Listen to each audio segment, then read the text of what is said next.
Alors moi, ce que je vais vous montrer, c'est plutôt des choses que moi j'utilise. Alors déjà, je les utilise maintenant. Alors, je les utilisais dans la version bêta. Maintenant, c'est plus dans la version bêta. Et c'est vraiment des choses qui sont extraordinaires pour moi parce que ça fait partie des choses qu'on n'avait pas, qui n'étaient pas extrêmement agréables à faire dans Photoshop ou dans Lightroom, qui était la partie sélection. Là, maintenant, vous avez des tas de possibilités de sélection très rapides. Alors, je vais vous prendre une image et je vais aller prendre, par exemple, bien, je vais prendre la joggeuse. Voilà, hop, voilà. Je prends ma joggeuse ici et vous voyez que j'ai un outil ici qui est un outil de sélection qu'on appelle l'outil de sélection d'objets, qui existait là depuis très longtemps.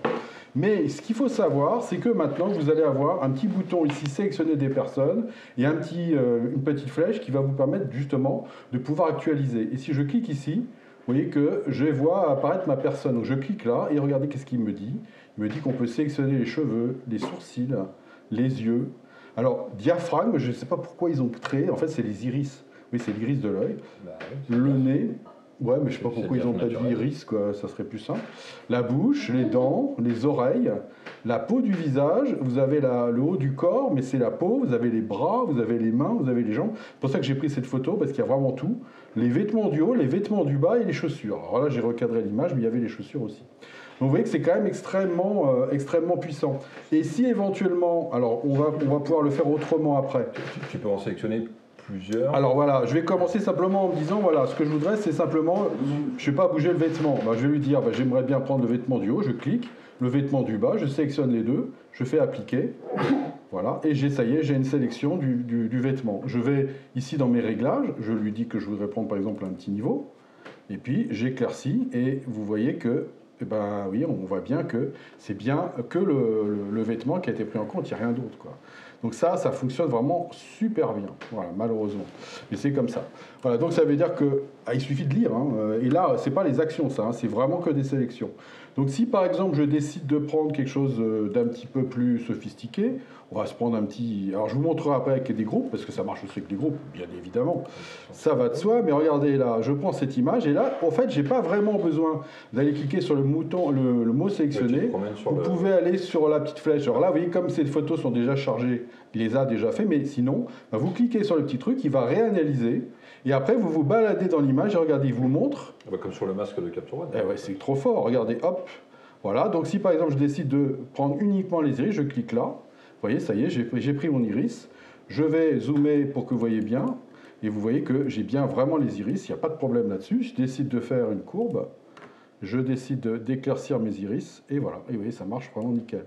Je prends un autre outil pour ne plus être embêté par les surimpressions roses. Et vous voyez que bah, j'ai bien éclairci mes yeux.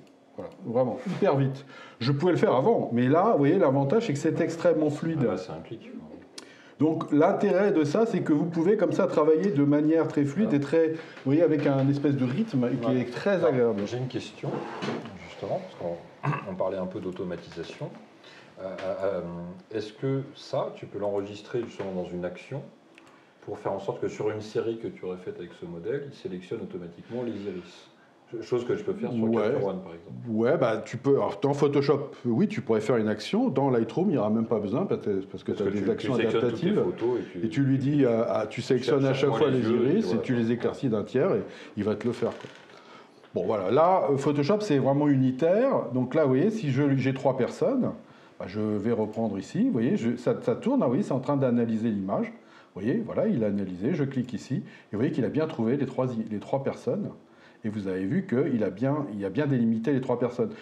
Il y a encore des petites choses qui sont pas encore super, mais c'est très très léger. Si je regarde de près, vous voyez que là, il y a une main qui n'est pas prise en compte.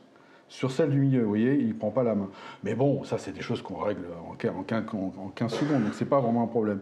Et puis à partir de là, bah, je peux très bien aller cliquer sur l'image là et avoir tout ce que j'ai ici, ou bien aller cliquer dans les images et dire tiens, je voudrais prendre par exemple, là vous voyez que quand je mets le curseur sur les lunettes, bah, je vois apparaître les lunettes, et si je viens ici, que je clique par exemple sur ici, bah là vous voyez il n'y a pas les lunettes. Alors il y a accessoires, donc il faut savoir qu'accessoires c'est censé être les lunettes, mais vous voyez que quand je viens sur accessoires, il ne me prend pas les lunettes, alors que si je viens ici, il me prend les lunettes. Donc vous voyez qu'il y a encore des choses qui ne sont pas égalitaires, donc il est peut-être plus utile de plutôt travailler sur l'image en elle-même.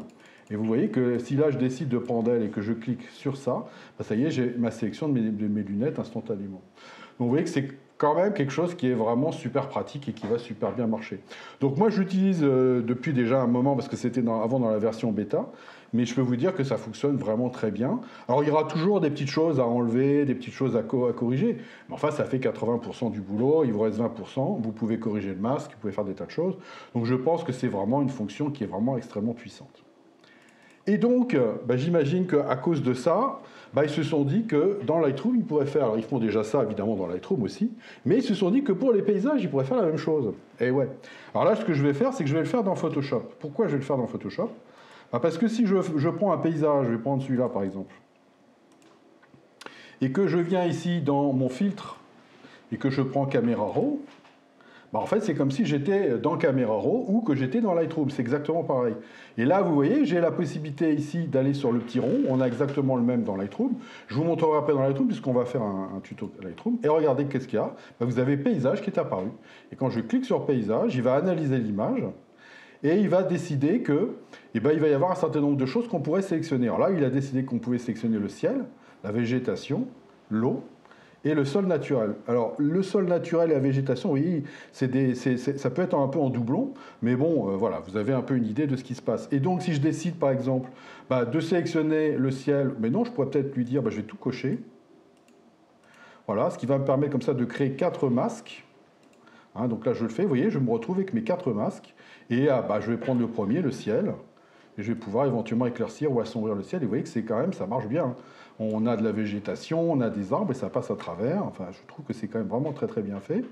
Je vais me mettre sur l'eau et je vais dire que l'eau, je voudrais l'éclaircir, par exemple. Vous voyez, j'éclaircis bien l'eau. Et vous voyez que ça marche très bien.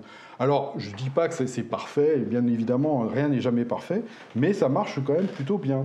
Et là, c'est un peu la même idée. Alors, il va y avoir, pour les paysages, vous avez le ciel, la végétation, l'eau, et le sol peut être décomposé en 2 éléments. Vous allez avoir le sol naturel et le sol artificiel.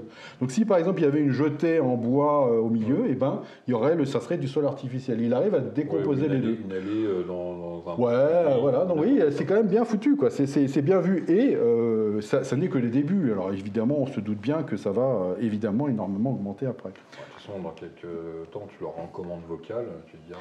ouais, alors ça, à une époque, ils l'avaient fait, la commande vocale, et puis ils l'ont enlevé. Parce qu'en fait, il semblerait que ça marchait pas, enfin, ça devait pas être suffisamment pertinent. Parce que moi, à une époque, j'avais fait des trucs comme ça. Alors, c'était sur la version bêta, mais on pouvait parler un peu à son ordi, puis je sais pas, ils l'ont enlevé, donc ça devait pas être... Ou peut-être qu'il n'y avait pas de demande, enfin, je sais pas. Donc là, vous voyez qu'on a quelque chose là aussi qui est un peu dans le même ordre d'idée. Donc en fait, l'idée de base, c'est de se dire, on va à la fois faire pour les portraits, et on va maintenant commencer par faire pour les paysages. Alors pour les paysages, ce n'est que sur Lightroom et sur Camera Raw, puisque Lightroom, je vous rappelle que Camera Raw, c'est le moteur de développement de Lightroom, donc vous le retrouvez des deux côtés. Et si vous ouvrez un RAW dans Photoshop, il s'ouvre dans Camera Raw, il ne s'ouvre pas dans Photoshop. Puisque c'est logique, puisqu'il ne peut pas lire un RAW. C'est le module de développement. C'est ça. Donc en fait, non, parce que j'ai des gens encore la semaine dernière qui m'ont expliqué que ça développait mieux dans Camera Raw que dans Lightroom. Non, c'est le même logiciel. Si, alors c'est vraiment psychologique. Non, c'est vrai. Ouais. Pour une simple et unique raison, c'est que tu peux choisir ton espace chromatique. Ah oui, mais là, il ne choisissait rien du tout. Hein. C'était simplement par rapport aux sélections. Ah oui, donc ça, on est d'accord. Je disais, c'est le même moteur. Hein. Voilà. La seule différence, c'est ça. L'intérêt, c'est que tu peux développer donc, simuler ton développement dans le bon espace colorimétrique. Voilà, c'est ça. Alors que dans Lightroom, vu que tu es bloqué dans le Pro Photo, tu as parfois des petits écarts. C'est pas méchant, mais... Non. Alors voilà, donc vous avez donc ça qui est intéressant. Alors après, il y avait une fonction aussi qui existe depuis assez longtemps qui s'appelait sélectionner un sujet. Et donc, lorsque l'on ne mettait rien, ça supprimait. Bon, et dans la version bêta, je vais passer sur la version bêta, voilà. Vous avez maintenant, normalement, un bouton. Alors, il faudra, pour l'instant, je crois que ça se fera que dans le bêta. Mais bon, on peut imaginer que ça le fera. Donc, si par exemple, je sélectionne mon portrait ici, voilà, vous voyez, maintenant, j'ai un bouton supprimer. Alors que normalement, on faisait remplissage génératif, et puis après, on lui disait de générer simplement. Là, vous avez la possibilité de supprimer. L'outil supprimer. Voilà, c'est ça. Donc en fait, ça supprime. Mais par contre, vous n'aurez pas les 3 versions. Donc je ne sais pas si c'est toujours une bonne idée. Parce supprimer, que... tu l'as pas, c'est que sur le remplissage génératif. Bah là, par exemple, là, je pourrais lui dire, bon, bah là, ça sert à rien parce que je vais supprimer mon portrait. Mais si j'inverse ma sélection, par exemple, je pourrais lui dire de supprimer ici. Et il va donc me supprimer mon arrière-plan. Vous voyez, il fait une suppression de la zone. Voilà, donc c'est un petit bouton en plus, mais bon, pourquoi pas. Et je vous dis ça parce qu'il y a des cas où, voilà, vous voyez que là j'ai bien un masque, vous voyez, je vous montre le masque, il y a bien un masque, vous voyez, on voit bien le noir du masque qui va supprimer, et puis le blanc, donc si j'enlève ça, bah, je devrais normalement avoir de la transparence derrière. Bon, c'est juste anecdotique, mais bon voilà, c'est vrai que ça vous évitera d'avoir à faire sélectionner et générer, quoi. C'est ça, c'est pas mal, parce qu'en fait, jusqu'ici, le bouton supprimer, en gros, c'est pour nettoyer... les tâches, les éléments gênants, ça marche vachement bien. Ah ouais. C'est des petits éléments. Voilà, là, tu peux faire des grandes choses. Ouais. Voilà, donc ça va. Alors, donc le truc, c'est que. Alors, vous savez qu'il y avait une histoire que vous avez des crédits donc chez Adobe et que donc quand vous utilisez l'outil supprimer, ça ne décompte pas les crédits. Donc j'ai regardé si le bouton supprimer dans la version gamme Bata, et ben non, ça ne l'enlève pas aussi. Donc vous voyez, il y a peut-être aussi ça, je sais pas, où ils vont le changer après, je sais pas. Enfin bref, ça décompte pas, mais de toute façon, vous en avez largement trop pour l'instant, il n'y a pas de souci. Vous en avez trois fois trop, même si vous êtes tous les jours à fond dessus, vous les consommez pas vos crédits. Hein, donc ça viendra. Ouais, ça viendra, puis je pense que surtout, il va y avoir une augmentation des crédits quand on va passer... Parce qu'il faut penser que tout ce que vous faites en intelligence artificielle, c'est toujours 1048 par 1048, ou c'est des bases def. Donc s'il passe à 2000 ou à 4000, bah, je pense que là, il y aura 5 crédits au lieu d'un, ou un truc comme ça. Enfin, c'est là où je pense qu'ils vont nous attendre au tournant. Mais enfin, pour l'instant, vous n'allez pas réussir à dépenser tous vos crédits. En fait, il nous laisse mariner, utiliser les outils, à trouver ça génial. Oui, c'est ça, bah ouais. Dire, bon, bah, c'est le propre d'un bon commerçant. Habitue-toi, et puis après... On fait le coup avec le Photoshop CS2. Ouais, bah oui. Mais ceci dit, franchement, c'est des fonctions qui fonctionnent vraiment bien et qui sont très utiles quand vous faites vraiment de la retouche à haut niveau. Franchement, c'est très agréable. Mais elles ne sont pas brutes, c'est-à-dire qu'en fait, vous les reprenez, vous les améliorez manuellement. Il n'y a pas... Mais moi, je connais des tas de gens qui utilisent Photoshop pour faire 2-3 trucs et éclaircir un fond, etc. Et franchement, mais ils n'ont pas besoin de plus, quoi. Ça marche très très bien. Donc pour eux, il n'y a aucun problème, quoi. Je suis l'exemple type du poireau qui fait 3 trucs par mois dans Photoshop et terminé. Tu vois. Et ça marche très très bien. Et donc il y a des tas de fonctions. Moi, je ne vais même pas aller le chercher. Oui, mais je ne vais plus l'avoir parce qu'il y a des tas de choses qui marchent très bien du premier coup. Ouais, et puis parce que si j'exploite mon image pour faire du web, bah là, il n'y a aucun problème. Je ne vais même pas vérifier si c'est bien fait, quoi. Alors, Adobe a fait une petite communication en anglais, vous pouvez retrouver sur leur site, où ils expliquent que quand même, que c'est 95% des gens qui sont sur le téléphone et la tablette. Bien sûr. Donc, fondamentalement, c'est sûr qu'ils vont commencer par travailler pour eux. C'est pour ça que quand on leur explique que 1048, etc., l'intelligence artificielle, c'est de la base dev, ils disent bah non, c'est pas de la base dev. Si vous êtes en téléphone, c'est ce qu'il vous faut, quoi. Vous n'avez pas besoin de plus. Et éventuellement, si vous faites des grandes affiches, là, oui, c'est un peu embêtant. Mais sinon, bah non, ça marche très bien. Proportion gardée, c'est 0, quelque chose. Bah ouais, 5% de la prod. Donc c'est vraiment pas grand-chose, quoi.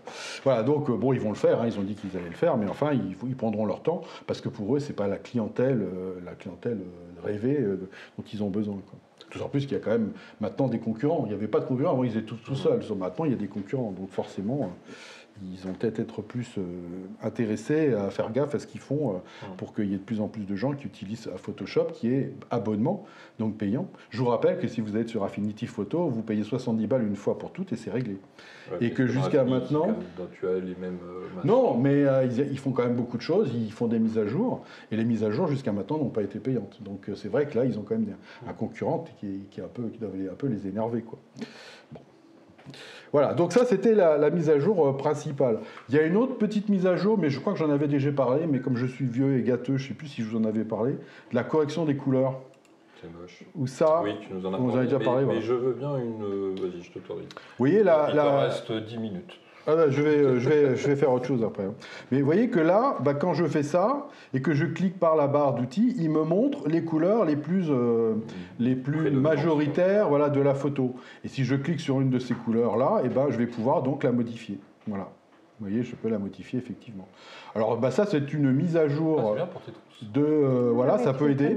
Alors bien sûr, comme toujours, c'est pas parfait parce que si ça peut être à cheval sur 2 couleurs et puis si par exemple vous avez une trousse rouge, et ben si vous avez un mannequin, la peau aussi va être impactée parce qu'il y a du rouge dans la peau.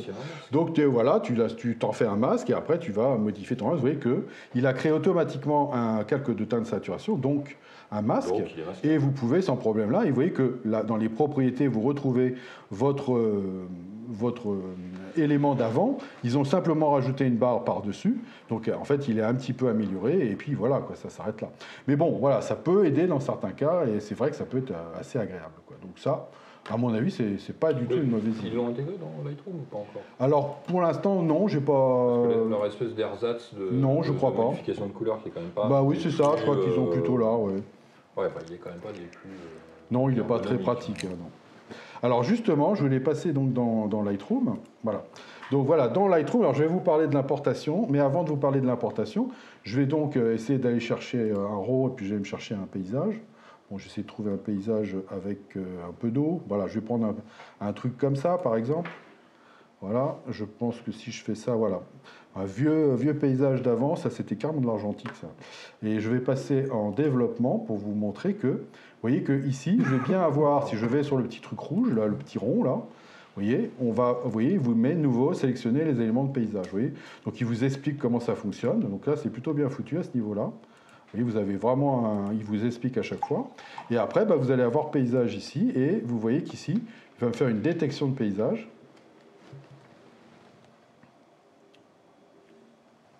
Voilà. Et là, vous voyez, il me dit que voilà, il peut trouver le ciel, il peut trouver la végétation, l'eau, et puis le sol artificiel. Voilà. Vous voyez, le sol artificiel, il a pris le sol, donc il n'a pas pris le muret, etc. Si par exemple, vous voulez assombrir le muret, il va falloir le faire à la main. Mais vous voyez, c'est quand même vachement bien, il a pris déjà tout ça, quoi. Donc là, si je regarde le ciel là, ça tombe bien. Vous voyez qu'à l'intérieur, il n'a pas pris, mais voilà. Mais c'est plutôt bien, hein. Non, mais c'est sûr. Fondamentalement, c'est une idée géniale, et de toute façon, ils ne font que l'améliorer, donc ça va être super, quoi. Voilà, donc ça, c'était pour vous montrer que c'est donc dans les deux applications.